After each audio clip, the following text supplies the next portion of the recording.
One of the most common transitions that we do in flow and power style yoga classes is plank to chaturanga. And yet, this transition can be really challenging for the body, and we don't always have time to break it down. So, in this tutorial, we're going to look at how you can do this transition safely and sustainably over time.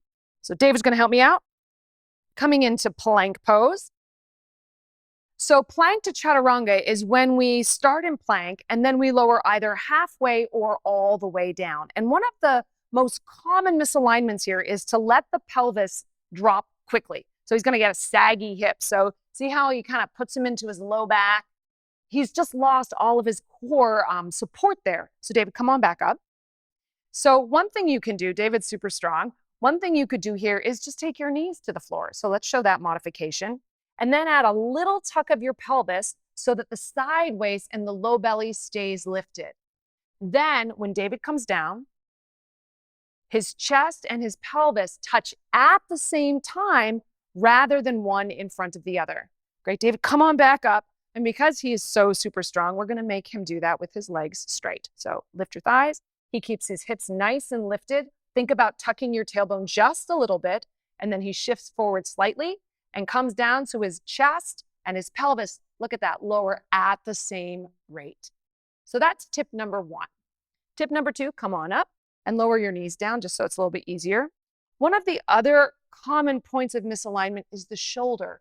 We're weight bearing a lot in the shoulder, and the shoulder joint isn't necessarily used to that. So sometimes we can see a lot of compensatory patterns when we start to lower down. So being nice to yourself, David's going to show us one of those common compensatory patterns, which is to let the shoulders hunch forward. So as he lowers down, the shoulders hunch up. There's a lot of craziness happening in there, right? And that's not friendly to the shoulder joint. So come on up.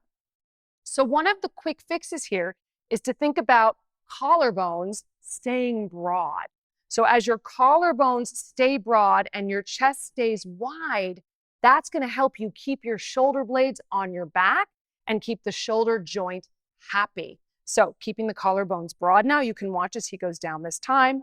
His shoulder blades are staying away from his ears. Yes, and he's super strong. It's like there's no change in the shoulder all the way down. Great, come on out of there.